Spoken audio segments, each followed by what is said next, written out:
Welcome everyone. Time for another book review. Got an interesting book here, the Sphinx and Egyptian Magic, which is from the ancient Egyptian order, which is based out of, where are you out of? Let's say in their introduction here, I believe it's out of the south somewhere. They have a Athens, Georgia, okay.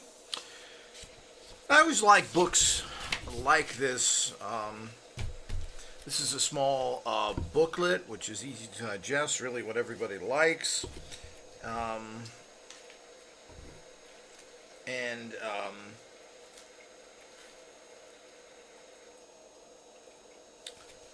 This order, which spells the word Egypt instead of a Y with an I,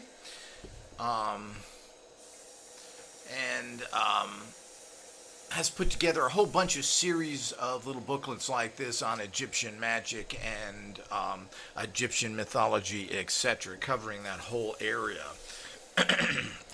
This is a Reconstructionist order.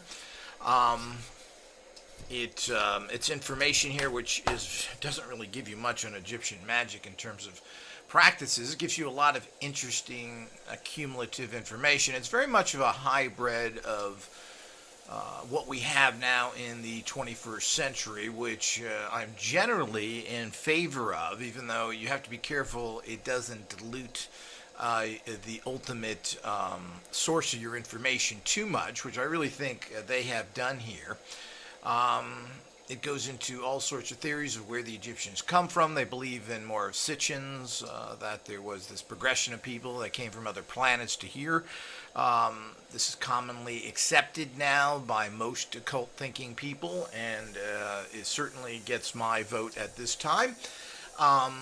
It goes into numerology. It goes into comparing with Christianity and Islam. All of these things get a little bit too much, I think, because it dilutes the issue of, we're trying to find where the core information from the Egyptian tradition is, not how everybody stole from them. And apparently, if you read any kind of historical data, almost everything seems to have come from ancient Egypt. Now, the ancient Egyptians came from Atlantis, that were a branch of the Atlanteans who settled there and who went to other parts of the country as well.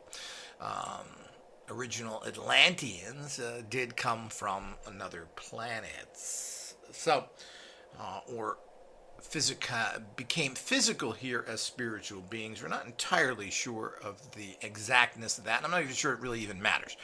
Now, this group is reconstructing this. All of their the booklet is quite interesting, having lots of illustrations and graphics. Unfortunately, it's printed very poorly, and this is something that they should basically watch. As a person who's published things in the past, you have to be careful when you're using images like they do, putting them through copy machines of lower qualities where you get really blackened out photographs, and that's exactly what you have here. So it's unfortunate, and that's something you need to look at. The same thing with their cover, which is, again, some really nice artwork, but printed poorly. And so that's usually a sign of a new organization struggling to figure out all the common world nonsense, why they're not publishing through major publishers, I don't know. They apparently seem to be doing it themselves. But, all that is incidental, ultimately, to the actual information in the book. It's a Reconstructionist order, and in the fact that this is a black organization who feels very connected to a, quote, African based on the continent of Africa, and claiming it as their own. One of the problems here, and which is just a statement of fact, is the fact that Egyptians were not Negroes. They were Caucasian Mediterraneans.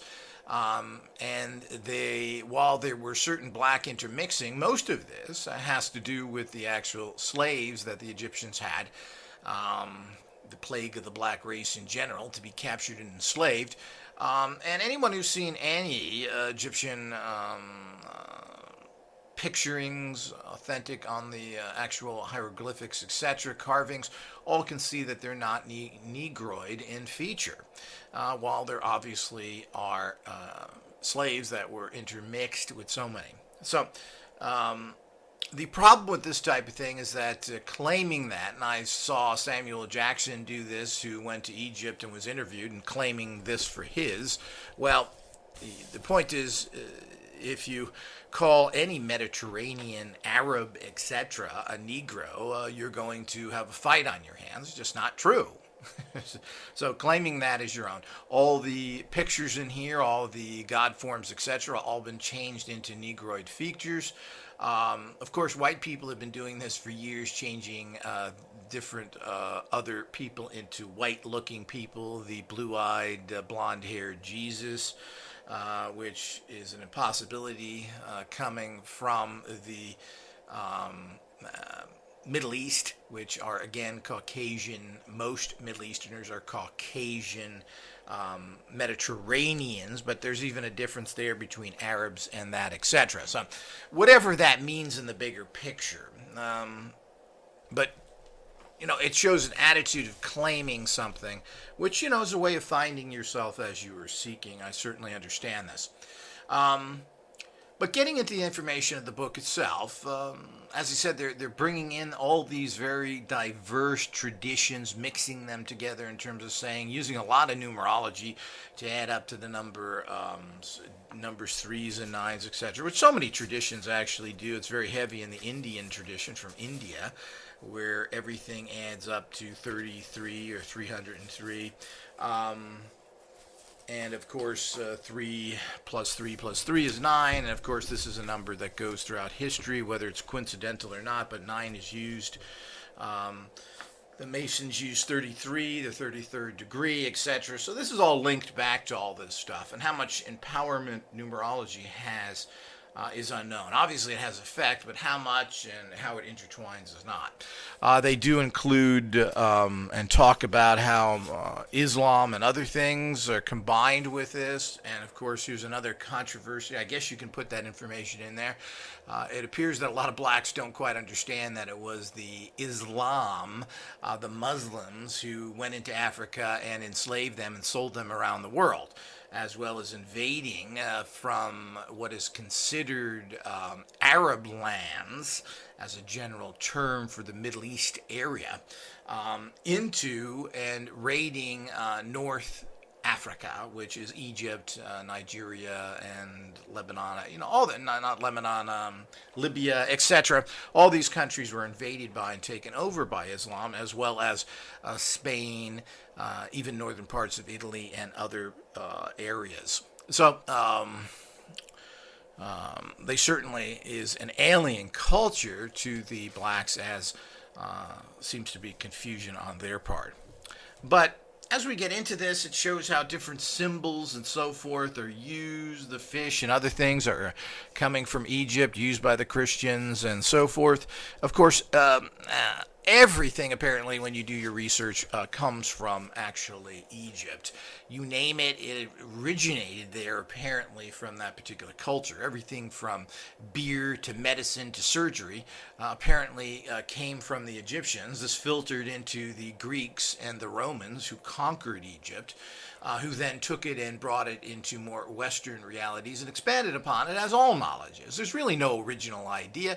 It's everybody's spin on it. You add to something that has been already invented. You don't really invent anything new. It's a new way of doing something. They go into a lot of the Sphinx and what it means and the age of it. They're in concordance with some new researchers that say that the Sphinx are very, very old. That at the time that the Sphinx were affected by water and floods and other things, which means that the time that water would have been at that level, or thought to be, to actually affect the Sphinx, would be, thousands of years before regular scientists tell us everything was built. Now, how true all that is, because we know regular science knows absolutely nothing, and they stand around in their academia moronness, telling us how much they know when they have no answers to anything. And every year, scientists change their story because they're forced to, because the evidence is so strong, or they just throw it in the trash and ignore it like they do with tens of thousands of discoveries, because they don't want to buck what the books they wrote referenced other books that were wrong, that referenced other books that were wrong. And this is the building of what's called science of this day and age. One wrong opinion is carried on for generations because it is thought of as reference material because, well, it was good at that time. Well, if it was good at that time, it means it's not good today whatsoever. That pretty much goes with everything we know, and that includes all of the scientists and all of the histories that are out there as well. On the other hand, we just don't want to jump on what some person comes up with now as their opinion as being correct either. The point is, most likely both of them are incorrect, but we certainly don't want to believe 100% in either of them, and certainly not following old, stupid ways that don't work. You're better off picking something that's more outrageous, less proved, because it probably has much more validity. On the other hand, you can't just jump on every silly little thing that's produced out there as having some particular great, grand value, because that's their opinion. So I found both of these people to be wrong. And sensationalism sells books, makes television shows, and this is one reason why you hear some of these outrageous things, because nobody wants to sit there and watch a documentary based on the same old information they've been getting for 50 or 100 years, like sitting in your high school class watching a movie. So they go into all these things, and they even jump to super large extent. They even take the face on Mars and shows if you mess with that image, the poor image we had to begin with it, that they can actually morph it into what looks kind of like a sphinx by distorting it, which is interesting. And there's thought to be many pyramids on Mars, and most likely if there's pyramids, there probably will be sphinx. And of course, we found pyramids as it appears now in Antarctica, and probably God knows where else all over the universe, which seems to be this universal energy symbol and energy use. It has particular uses, which I won't go into here. And of course, they don't talk about that in this particular thing. But they talk about that, and as he said, it's always interesting to have people who find this as their calling and then put together what they believe in their information. As additional reading material to add into your interest. If you're a person who's interested in Egyptology, finds this tradition interesting, you're going to find all of their work interesting, and it does give you that extra different slant that I personally always look for. Well, what is the difference? I can read history books all I want. I can read the mumbo jumbo given to us by noted professors who write this kind of stuff, which generally give you nothing new. So it's always nice to see someone who does this, yet there really is nothing overly magical or cult about this in terms of the fact of using it.